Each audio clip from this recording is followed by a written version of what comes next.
Well, hello everybody. It's Captain Jim Jericho again, and we're going to be going over a few more things. Now, the thing I'm going to be talking about here is the different types of Terran fleets, or navies. And yes, there's more than one. So, sit down, shut up, open your ear holes, and pay attention. First one we're going to be going over is the Colonial Navy. Alright, now, here in this here textbook says, which I don't need because I'm a part of, but to keep things simple, every colony that is a part of the Terran monarchy has its own space defense force.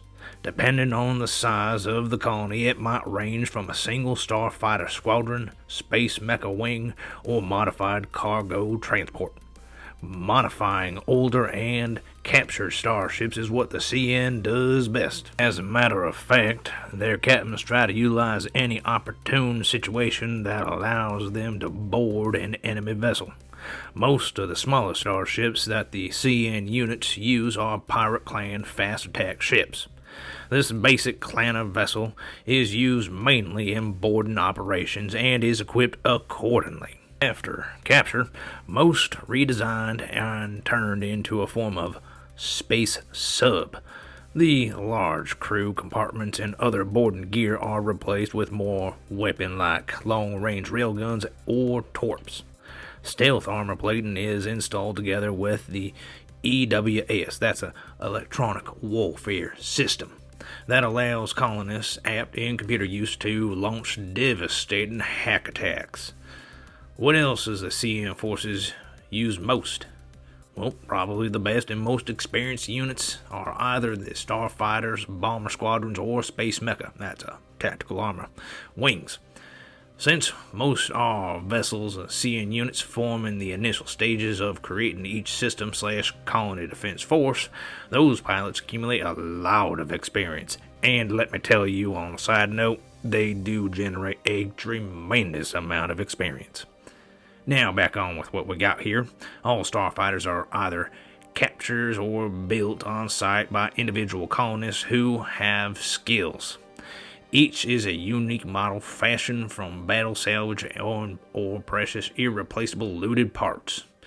That also counts for the space mechas, TAs, who are the size of most starfighters and is used only in special operation capacity. As such, the few precious mechs are often equipped with specialized weapons. The best system is particularly the colonies has to pilot by their most experienced pilots. CN units are often highly dependent on those TAs and form their overall battle tactics around them.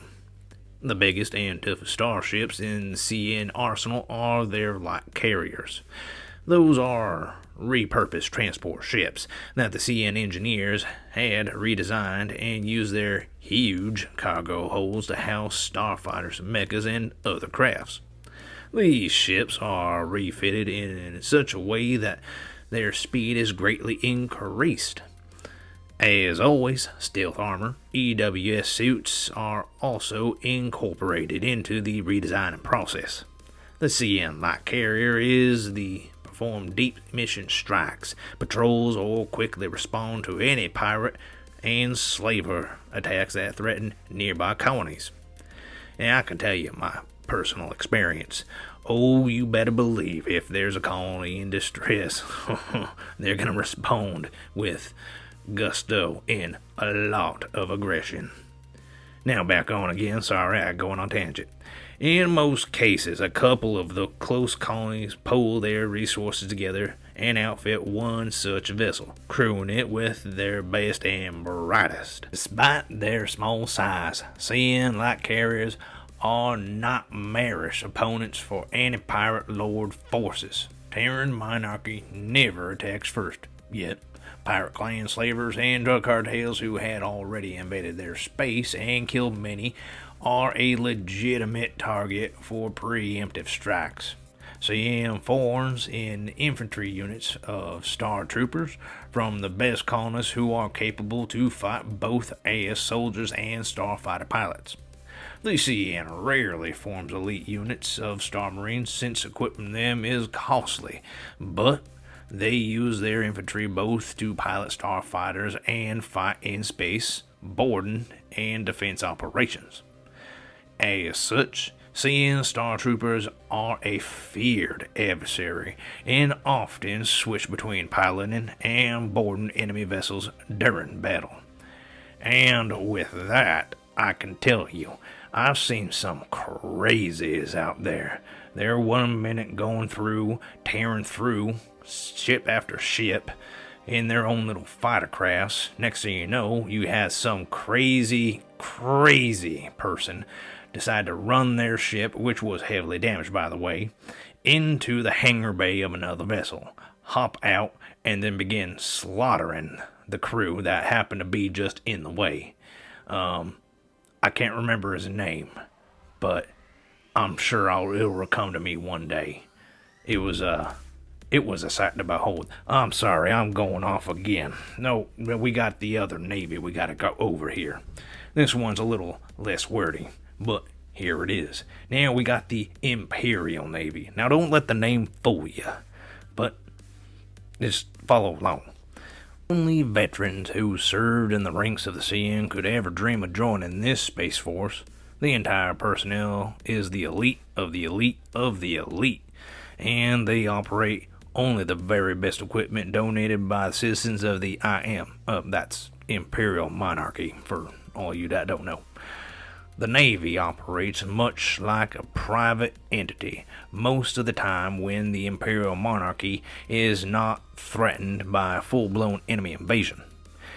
Enemy that each local unit of the CN can't defeat on their own is considered to be a threat, and the closest free IN unit will descend upon the would-be invaders with merciless efficiency. In stark contrast with the Colonial Navy, the IN has ships of the line and plenty of heavy, concentrated firepower. They do love to wage war, and from afar, to wither down their enemies with a barrage of railgun projectiles, missiles, and torpedoes. God bless Terra. Fighters, bombers, and other escort crafts are heavily used as TA mechs and PA infantries. As a general rule, the enemy capital ships are always damaged in some way before the Navy fully commits to its own vessels. The IN is famed for its incredible knack of ending fights quickly and only rarely slugging it out with their enemy. In battle, the IN will often move rapidly, dancing around their adversaries using the planetary bodies, gravity wells, and their enemy's rigid combat formation to their maximum advantage. It is known to some races that the IN would often not fight in a system where they lack the Terran's advantage, but will manipulate its enemy in such a way as to choose the battlefield more to their liking. The Navy also retreats often and leaves their enemies alive and heavily damaged, baiting them to commit more resources and supplies on the particular spot, while they themselves are patiently waiting to either steal or destroy those supplies. The consistently moving, retreating, and then attacking again, IN is a sneaky opponent, and most regional alien navies dread fighting it after facing the Terrans once. The fact that the Terran's navy is called Imperial is only because of the security concerns. Had it been called in any other way, some of the galactic core races would have invaded by now, since they do know that it was the Imperial Navy who defeated Pirate Lord Merriam's armada. And that is the truth. Wow. Well, there you go. Now you know why we have an Imperial Navy. It's because they're afraid of the name. Ain't that funny? Well, I think that's where I'm going to end this little rant here. I hope it was enlightening for yous. You see, there is more than one Navy that the Terrans, us, employ.